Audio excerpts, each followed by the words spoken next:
Hello and welcome to Public Conscience. The program draws attention to issues of good governance, citizen participation, and corruption. The program is brought to you by the Progressive Impact Organization for Community Development, PRIMORG, in partnership with the MacArthur Foundation.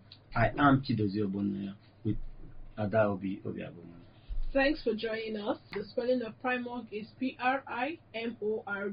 On Public Conscience, we seek to increase the level of accountability in governance and promote citizens' active participation and involvement to hold leaders accountable.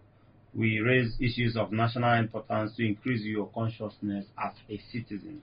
In today's program, the focus is on the state of the judiciary in Nigeria and how this important arm of government can rise above its challenges and live up to its responsibilities as the bastion of democracy, especially at a time when some Nigerians are low in optimism.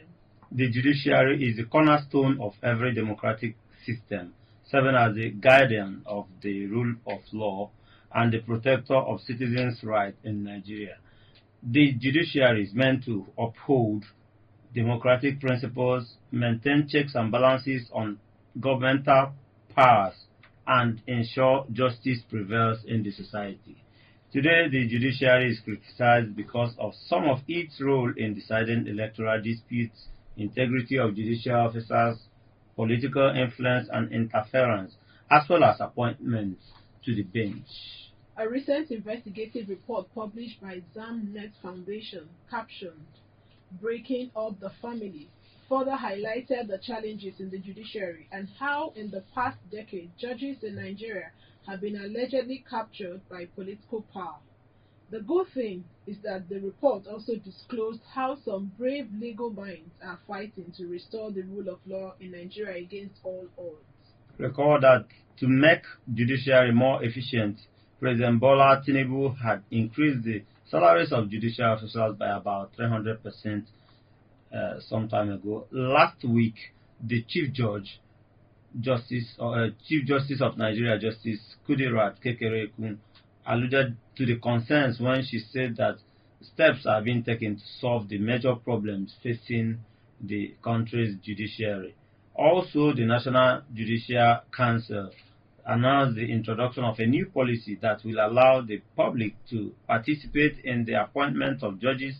Maybe this step will raise the level of public confidence in the judiciary going forward. But for you out there, what is your take on the state of judiciary in Nigeria? To what extent has the judiciary helped in advancing democracy in Nigeria from 1999 to date? And what do we need as a nation to maintain the judiciary as the last hope of the common man?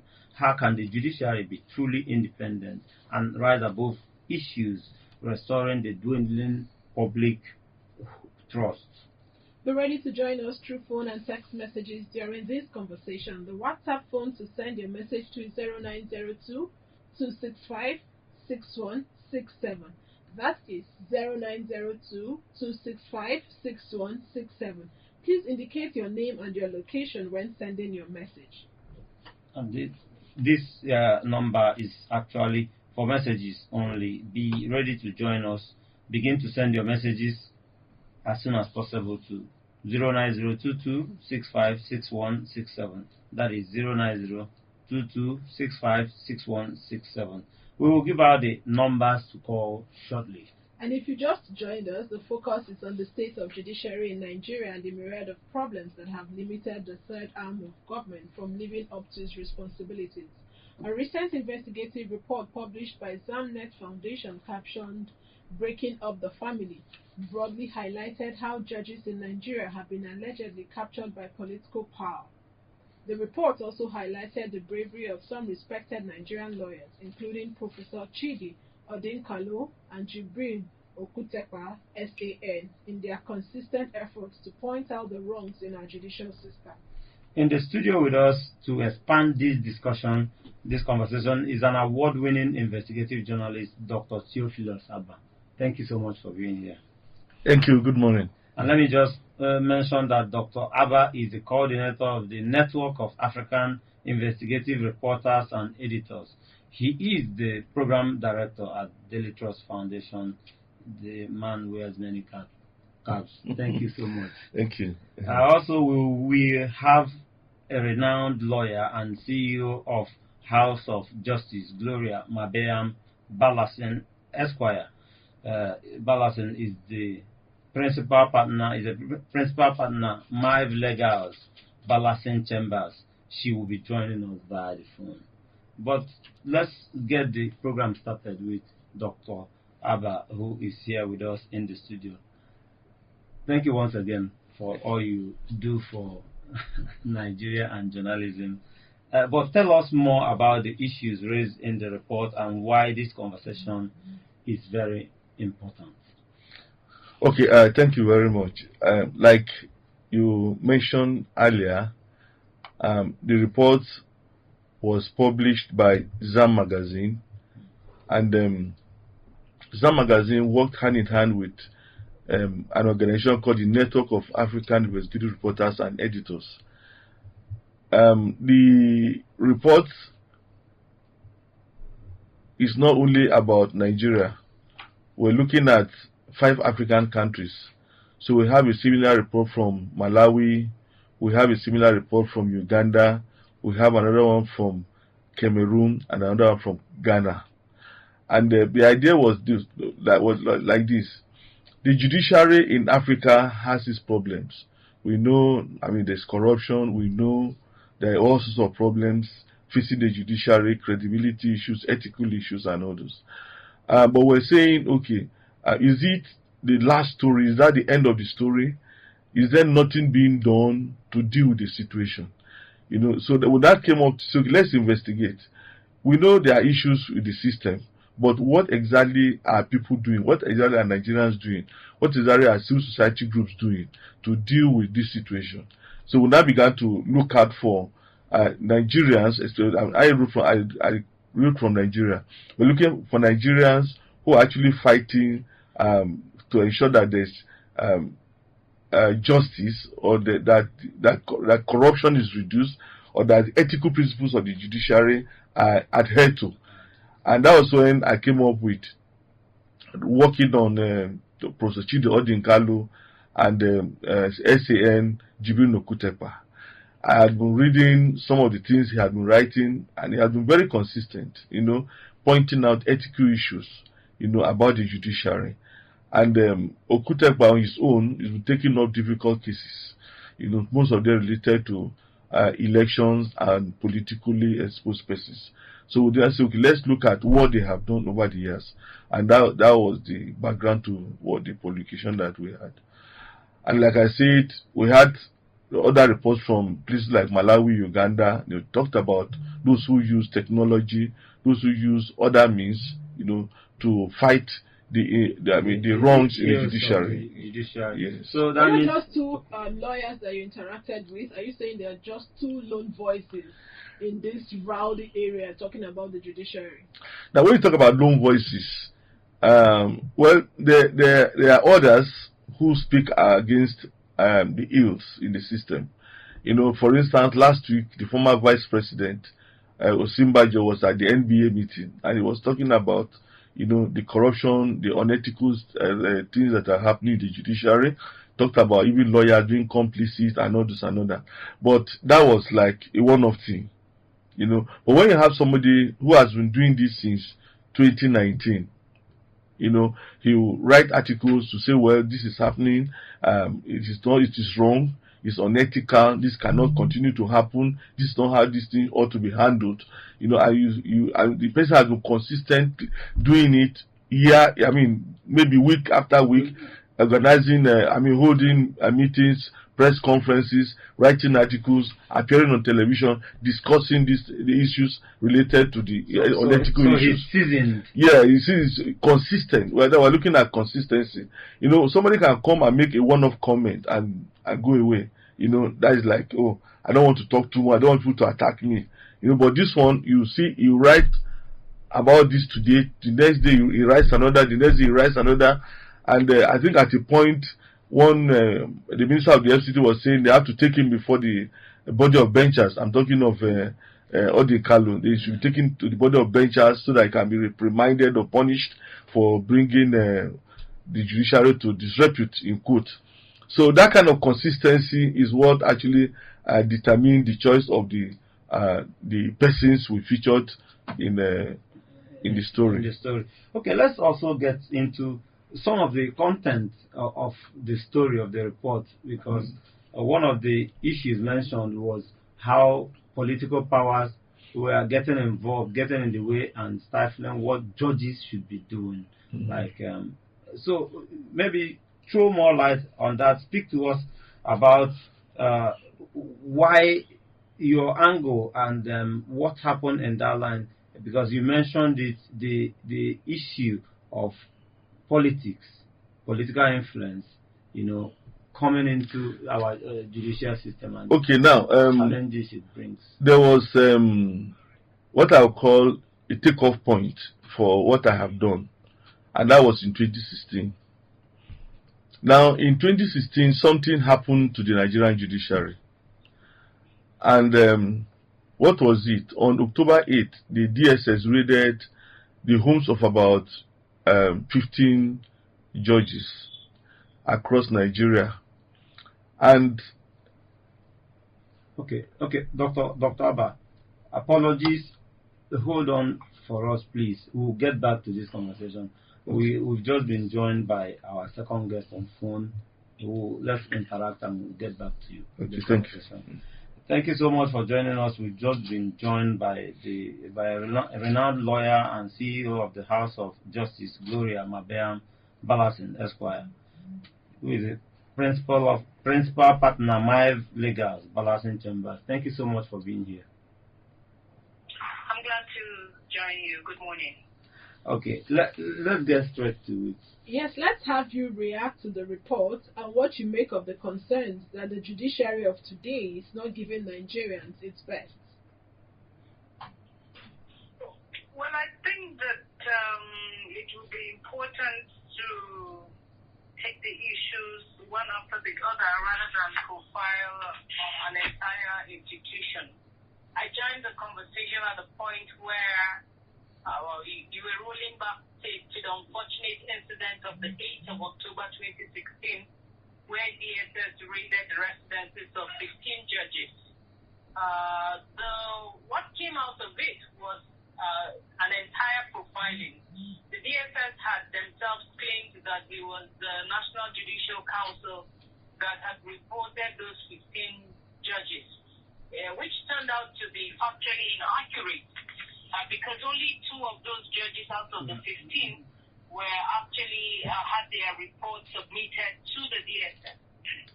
From that point on, we began to see a downward spiral of what happens in the judiciary. Unfortunately, one would have expected that there would have been a clear and sharp reaction to that incident to ensure that it doesn't repeat itself again. The duty of overseeing the actions of judges is a constitutional mandate that Section 153 saddles upon the National Judicial Council. And it's the National Judicial Council that have the responsibility for the appointment, promotion, and discipline of judicial officers. Now, if another institution, a federal institution at that, which has no such constitutional powers, acted in that regard, then it was supposed to be subjected to judicial review. Why should the DSS act in that manner to oversee an action that the law does not provide them to do? And I say this because it's always important that we separate those who are doing the hard work in the judiciary from those who are not. Is there corruption in the judiciary? Even the Chief Justice of Nigeria, in her acceptance speech when she took over the heads of affairs, acknowledged that and made a pledge to address it. But also there are institutional issues that need to be addressed. The National Judicial Council, have they been able to do their job? And then when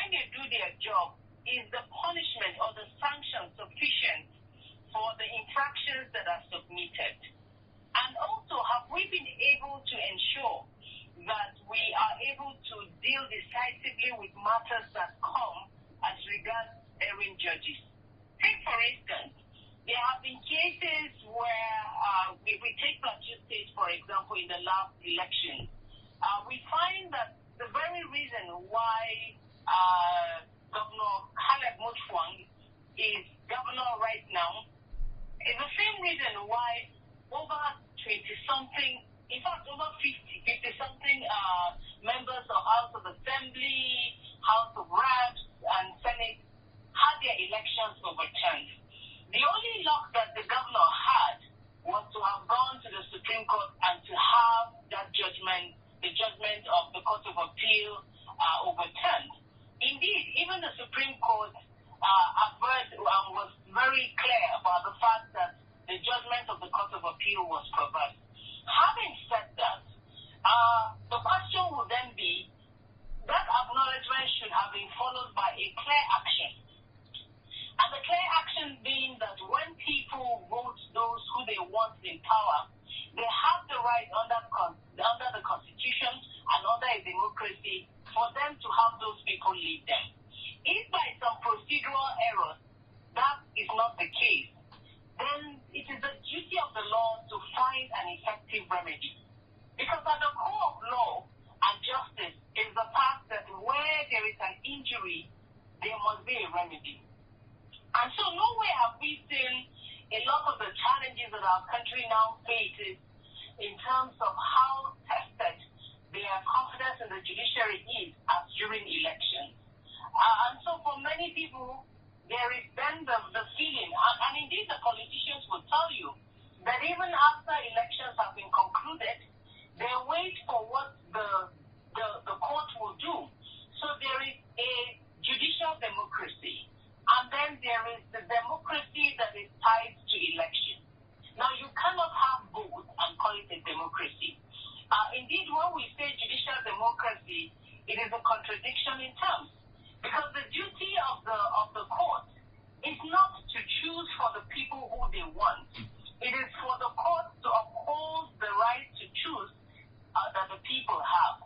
So these are some of the challenges. Okay. I do acknowledge that there is a challenge of trust, that the deficit of trust with the judicial institution that clearly needs to be addressed. Okay. So you have actually touched on so many areas I would have want to point at, but you missed out on the also independence of the judiciary, which many believe that is also hitting hard, is helping to undermine whatever the judiciary is supposed to bring on board. So let me put these two questions together, because there's this assertion that the judges in this time have been allegedly captured by political power. What is your own position about this? Where did we miss it? And when you talk about institution, that there are institution flaws and institution problems, what are those like major institution problems that we must fix to get the judiciary, to be that arm of government that is indispensable, that need to play that, a vital role in our democracy? Well, no institution can do better than the laws that they obey.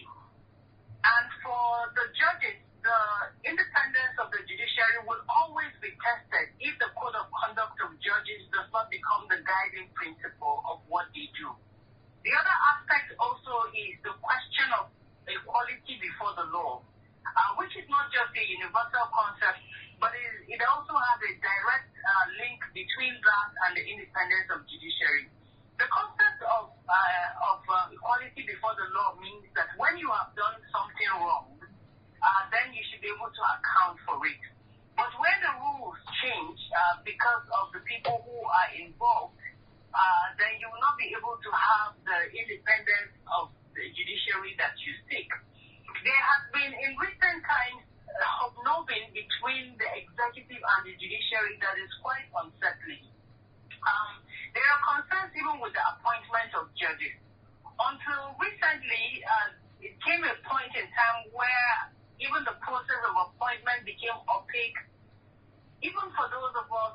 legal circle. And when that is the case, even if it is rightly done, the question about how that appointment happens not being transparent enough for people to see through it makes it a challenge to see that justice has been done. Of course, you would find that there are recurring names, and it would almost seem as though the judiciary is passed down as a family heirloom. Should children and progenies of those in the judiciary be entitled to be at the judiciary? Of course, yes, if they have the qualifications. But it shouldn't be that they have a head start over others just because they have the inner scope of things. And the independence of judiciary will be threatened if you don't have the right set of people in the judiciary. It reflects in the quality of judgments that are given. It reflects in the inability to draw the clean line between the judiciary and other external influences. Now, over time, there have been questions around whether the CJN should be the NJC, meaning that should the Chief Justice of Nigeria also be the chair of the National Judicial Council. Some proponents have brought up that as though that is a part of also the concern around independence. I would say that if we look at other crimes, say for example in the USA, there were justices of the Supreme Court in the United States who were appointed by President Donald Trump. But the moment that President Donald Trump crossed a certain line with what happened in January 6th, they did not fall on the side of Donald Trump. They chose to stand for the Constitution of the United States of America. And that is something that has to be understood. That even when you have been appointed by a certain person, you do not owe them the allegiance of faith and trust that the Constitution and the people have vested on you at their own detriment. And I think that there is the need to raise the threshold of leadership in every sphere, including in the judiciary. It should be that only the very best of men should preside over the affairs of men, because every judge holds the brief for God in the affairs of men. And so this seriousness of it is something that has not really been understood. And if there are concerns about the independence of the judiciary, then how the appointment of judges go on, how the discipline of judges go on, and how they deliver their judgment should be reviewed. And if anybody is found wanting, rather than just provide an administrative action to it, when these actions border on crime, then those crimes should be addressed as crimes themselves without looking at the fact that the person is either occupying the space of a judge or not. This is the issue of equality before the law that I took my premise on this question. But let's quickly touch on disciplinary measures. Do you think the National Judicial Council has lived up to its expectation in terms of discipline erring judges? There are sanctions that have been in accordance with the rules. I think where we need to start from is what are the punishments or sanctions that are meted on certain infractions that take place. That is where we need to start from. What does the Code of Conduct say? What are the sanctions when actions happen? So, for instance, if a judge is found to be corrupt, if what is done is suspension of that judge, I do not think, and this is just a question of law and fact, I do not think that does justice to the matter. Because in suspending the judge and returning him thereafter, you have not purged him sufficiently enough. So what should have been done? That the judge uses the moral authority to preside over this kind of judgment if he himself is found wanting in that regard. All right. So you don't agree with punishing for some time and returning the person to the bench. But finally, before we let you go in 30 seconds, our time is fast spent on this conversation. The NJC also decided on a new policy that will allow Nigerians to be part of choosing judges. I don't know how you see that approach. How would this also advance integrity and accountability from your own point of view? Well, there has always been three two retired public servants who joined a retinue of those who form the membership of the National Judicial Council. And actually, the NJC itself cannot change that without the law being amended. The NJC is a constitutional provision that is encapsulated in Section 153. So even then, with all of the retinue of judges and lawyers and retired justices, you still have two retired public servants. What is going to change is not those people who you put there. It is character reform. And then the office does not make a character. The character makes the person who presides over the office. So what would change it is if we raise the threshold of the character requirement for people who take over the seats of being judges and also members of the National Judicial Council. All right. Please hold on for us. Let us also, we have in the studio a renowned journalist who conducted investigation on this issue about the judiciary. So maybe he will have one or two responses to give before you wrap up. Just stay on the line for us. Okay, I think she has actually touched very, very critical aspect of even what we looked at in the story. You know, the fact that you can't have a judiciary that is appointed by politicians.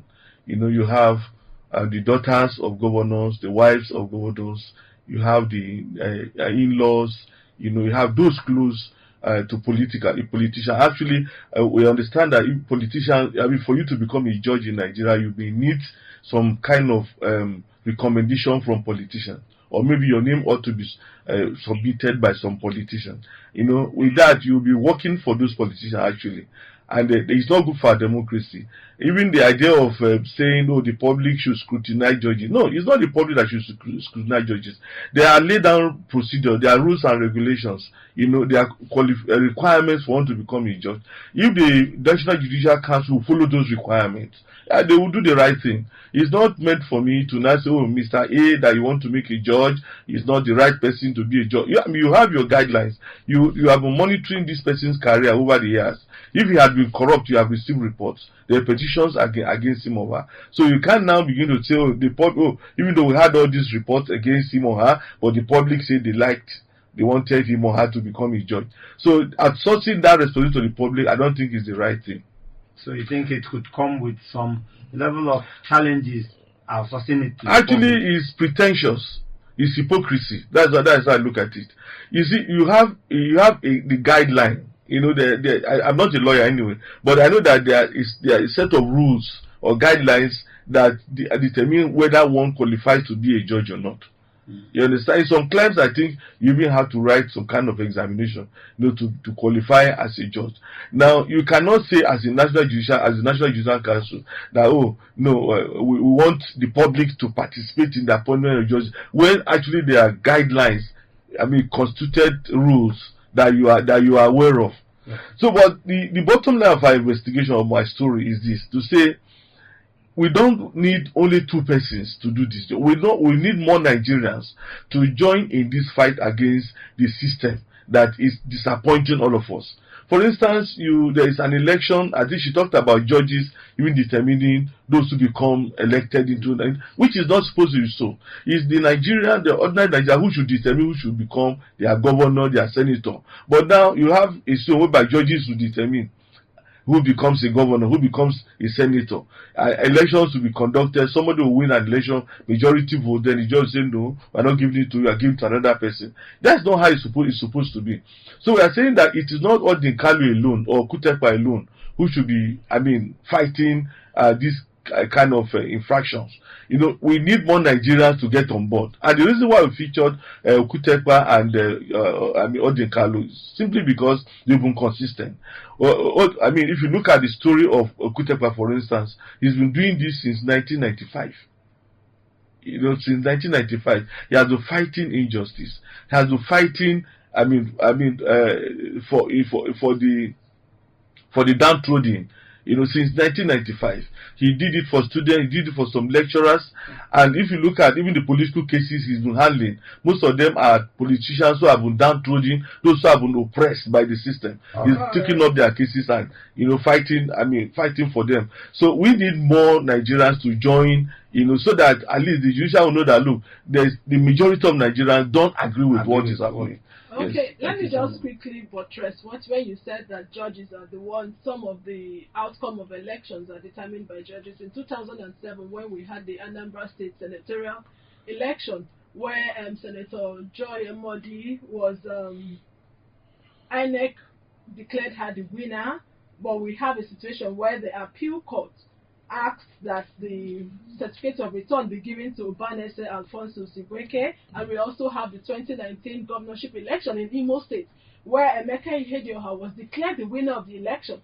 But again, the Supreme Court says that INEC should issue the return certificate of return to the current governor, who is Hope Uzodinma. Anyway, INEC, according to our laws, the courts, they are part of our electoral system. But let's bring back Gloria Mabayam Balasin Esquire to the program so that she can, give us her own concluding remarks and tell us where do we go from here, especially our judiciary. Thank you for rejoining us, for holding on for us. Yeah, thank you.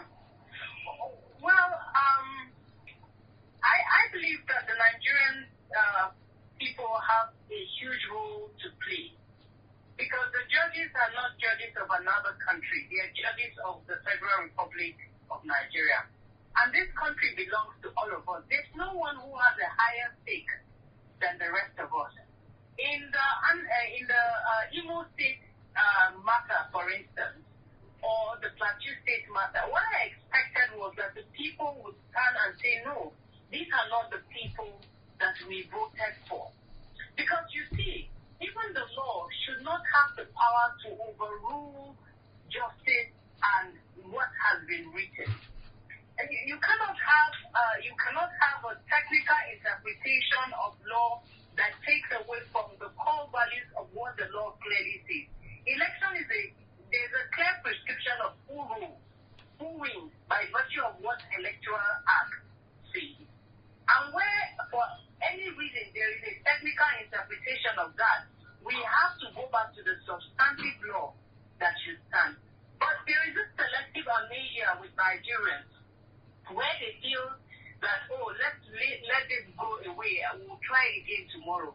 Tomorrow the same thing would happen. I think that we need to have the staying power of the politicians, because the politicians never say die. They insist on having their own way. Now that should not be at the detriment of the citizens of the Federal Republic of Nigeria. Okay. It is our job to be watchwomen and watchmen of what the law says, and to ensure that the right things are done. And nobody should be intimidated by anything, because the concept of equality before the law will not be enforced by anyone, but by the people themselves. All right. Umar, thank you so much. Gloria Mabayam Balasin Esquire, who is the principal partner, My Legals Balasin Chamber. Thank you so much for your input this morning. Thank you for having me, and have a nice day. All right, and if you just join us, it is Public Conscience, a production of the Progressive Impact Organization for Community Development, PRIMORG. And we've been looking at the state of our judiciary, a lot of issues here. In the studio, we have Dr. Theophilus Abba, who is the coordinator of the Network of African Investigative Reporters and Editors. He is also the program manager, program director at Daily Trust Foundation. But before we take any call, we have a message on Facebook, and it says, the message is from Dr. Mrs. Mma Olebara from Owerri, and it says Nigerians have lost faith in the judiciary because it is alleged to be bedeviled with corruption, indiscipline, lawlessness, and unwholesome practices. It has been an instrument of promotion of undemocratic principles in the country. Influential politicians have been using the judiciary to achieve their selfish interests, thereby frustrating genuine efforts of deepening democratic norms. Until we overhaul, cleanse, purge, and reform the judiciary, we will continue running in circles with 1 step forward and 10 steps backward. Thank you for your message. Okay, let's hear you. Please, I want to. Your name again, sorry. I want to talk on Imo State election. Where the fourth position become the first. And such ruling disorganized our voting because I voted on that day. And that is not what we really wanted to see. But in this aspect, that the fact that our judiciary system to be, that is, the leader to be elected by all these head of forces, all these head of parastatals that can handle them if they misbehave. That can go a long way, because if you say that we common men should vote for them to be on the position, the corruption will still never end, because they are not other politician problem. So I would have loved if we allow the military people to be the one to decide who will be the chief judge. All right, Okay. Thank you for your contribution. Right, and it's about a lot of people have that concern that they would like a situation for the selection of the leadership selection, the responsibility of the NJs. I've heard that, and not the president. In cases we know that the NJC give up the names, The suggest, NJC makes recommend recommendation. the Yes, that's yes. the word. Then the president appoints, and the National Senate Assembly confirms. confirms. Well, this is where we find ourselves. Let's also get back to Dr. Abba. I don't know where you want to pick up in responding. A lot of issues have been thrown up. I think Gloria, the Esquire who spoke earlier, she raised an important point, and that point featured in the report that we did, and that is to say that the fact that you are even appointed by the president does not mean that you must do the biddings of the president. She gave an example of the United States, where even judges, Supreme Court will say, no, Donald Trump, you appointed us to this position, but as far as this is concerned, we say no to you. Now, if you are the CJN, if you are a judge, you are accountable to the people, you are accountable to God. I think she mentioned that. Then you have to work in line with your conscience. Even if your father has done something wrong, there's the way you tell your father, sir, no, this is not right. So if you are a judge and perhaps some politicians influence your appointment as a judge, that does not mean that you must do their bidding all the time. That does not mean that you must kowtow to whatever they want you to do. That does not mean that you must abuse the law. That does not mean that you crucify your conscience, in the process of satisfying their needs. So I'm thinking that our judges must take responsibility. They must act like people who are judges. Judges are next to God, because whatever a judge says stands. And that is even why I'm not happy with the kind of judgment that have been delivered. For instance, if you look at judgment, there are precedents. If the Supreme Court sees white and says it is red, it becomes a precedent. So next time somebody is okay, the Supreme Court is so and so say that this is red, so we cannot say it is white. But can the Supreme Court make mistakes and then revert on what they are the initial judgment? Well, I think if the Supreme Court makes mistakes, they can. I think they still review their cases. They review, but then from what we have seen, they don't tend to review even cases that are openly wrong. But they're also aware that they say they are not infallible. They are not. No, they are infallible. You see, the idea of being the Supreme Court is that you are building on experience. Whatever decision you take is based on experience, and it's not a one-man thing. You have experience. Judges, those who have judge cases from maybe the magistrate courts, the high court, the court of appeal, then they got to the Supreme Court. You accumulated a lot of experience. So when you are taking any decision, it's not going to be based on, you shouldn't be making some flimsy mistakes. You understand? For instance, I keep disagreeing with the Supreme Court to say that when you say that when there's overvoting, the electoral act says when there's overvoting, the election should be cancelled. Then you now agree with a lower court that says that IREF is a viewing center, it's a viewing point. IREF say that there's overvote. You say no, you only just go there to see the figures. And you now say we have to amend the constitution to incorporate. It's not acceptable. It's not because the constitution is the electoral act is clear.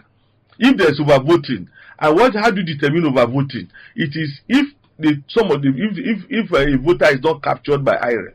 If you have 100 voters captured by beavers, then these are the people who are eligible to vote. So if you now have 500 voting in that place, you can't come and tell us that the one that beavers had is just for us to view.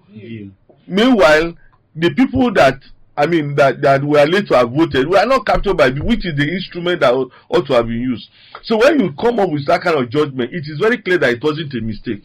It was a deliberate judgment that is against even the law. So the Supreme Court should not have accepted those kind of judgment, because they now set the precedent on which others were built. By the time if there is an election in the state and you go to court, so the Supreme Court says IREF is a viewing center, so you should not consider the data on IREF. And it also puts us on our toes and the pressure for the National Assembly to get us. You see, my problem is this. My argument has been this: that it is not the laws that determines transparency in an election. You see, there are some countries where they don't even have beavers. There's no beavers. People, if there's an election, people will just line up. You give you a sheet of paper. If it is Ada or B, you want, write A. If it is Theophilus, you want, write T. You write A and T. Then at the end, it is counted. So, okay, this person is the one that won the election. Everybody agrees. Now you are bringing what you call technology into it. You are bringing all sorts of equipment. You are bringing all sorts of procedures. But then the election is still not transparent. So it's not the transparency. It's not the amendment of the law that matters. It's actually the people that matter. Hello. Good morning. Good morning. Your name and where you are calling from? Yeah, my name is Vitalis. I'm calling from Lagos, House. Many thanks for joining us, Vitalis. And let's have your take on the state. Thank you. How is Adobe? Adobe is doing fine. Okay. These people have become really big in the business. All right. Thank you very much. With regards to what you are discussing. Yes. Okay. Elections, we invest so much money in technology, and it's not giving us any help. In fact, the investment has made way for maneuvering and doing a lot of things. We also remember last time we had a very transparent and good election in this country. It was when we had option A form, where people will stand. The thing is that if you want to vote in an election, there's nothing stopping you from standing, counting, and doing everything there and then. The thing is that our election manifest are not willing to do a transparent thing. If they are willing to do all the monies we are spending, investing, and doing all this, it will not be there. Until we go back to option A4. Is it A4 or A1? A4, Option A4. That's the one that we used to elect Abiola into power. Yes, and I know the kind of argument that will come. We have grown so much. Why are you subjecting us to this and that? That's what for us. That is what we should stick to. And then I want to get back to what IDB did, that we have discarded in this country until we have two viable parties. This party knows that if I don't do well, the next time another party will take over. And that person knows that if you don't do well, another one will take off. All right. Until we have time. Okay. All right. Thank you so much because of our time. Okay, thank you. Thank you for joining us. All right. Let's begin to wrap up. Let's get back to Dr. Theophilus to give us. A lot has been said. You have sparked this guy, our last caller's mind on option A4, standing on the line and being counted for. But where do we go from? We have the CJN proposing, promising that she will get the judiciary better. What can she do? What can the members of National Assembly do? And every other person in the value chain. You give us that after this call. Hello, your name and where are you calling from? I'm calling from. Okay, please turn down the volume of your radio set. Okay, no problem. Okay, have you done that? Let's talk. Okay. Please, you have 40 seconds to make. You have 40 seconds to make your contribution. We are out of time. Is the only that you are aware, my judiciary is the thing of the communication. You understand me? What did you say? Judiciary is the thing of their communication. That's what you think. Yes. Okay. Because they can be critical and the judge are all these measures will not be happening. All right, we must leave it there, but thank you so much for joining us. We apologize for the short time. All right, thank you. Let's get your remarks on where do we go from there. We have the CJN promising to improve the sector, the arm of government, that is the judiciary. What can the National Assembly do? What can the executive do? All in, if you can give us in a minute. Okay, actually, my own take is that the CGN has his job cut for him. It's very clear. You have to discipline your judges. If a judge goes contrary to the rules, he has to be punished. So I'm thinking that she has that responsibility. But I am also advocating that more Nigerians should join in calling out judges that are corrupt. Like the story that was done in Malawi, we have somebody in Malawi who, on his Facebook account, points out judges that do things that are, unethical. You just point them out. If you pass a judgment in the court and that judgment is wrong, you say, oh, this is the judgment that so judge passed yesterday. It is totally wrong. This is not how it's supposed to be. And using that technology alone, a lot of people became very, very careful. If you go to Cameroon, there's an old judge, an old lawyer, who will take up cases to defend those who are being persecuted or those they downtrodden. Take up their cases from one level to another, even with his own money. Those people will not have money to pay for his professional service. But so far you are being persecuted. So far you are being trampled upon. So far your case is not being properly handled by the judge. Come to me. I'm going to take up this case. So and we have judges, lawyers who are not afraid of challenging judges. So look, this is totally wrong. So we can do it here.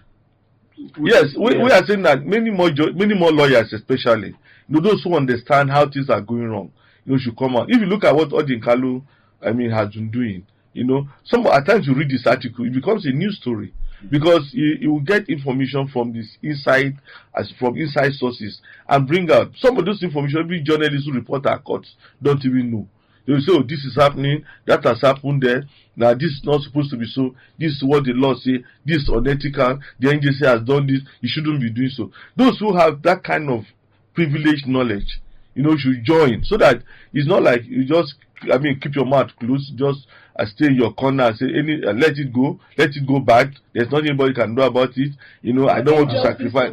Yes, just one. Jesus is the one. Yes. The bottom line is that we must all become advocates of good governance, yes. Of the right things being done. And our time is fast spent. This is how we'll be drawing the curtains. Yes, we really must go, but this should be an ongoing conversation. And just like our guest said, we need more recruits, especially lawyers, to join in the advocacy. Thank you so much. Please visit our news website, primorgnews.org, That is PRIMORGnews.org. For all the details of our reports and interviews, visit our website www.primorg.org to get all the information about PRIMORG.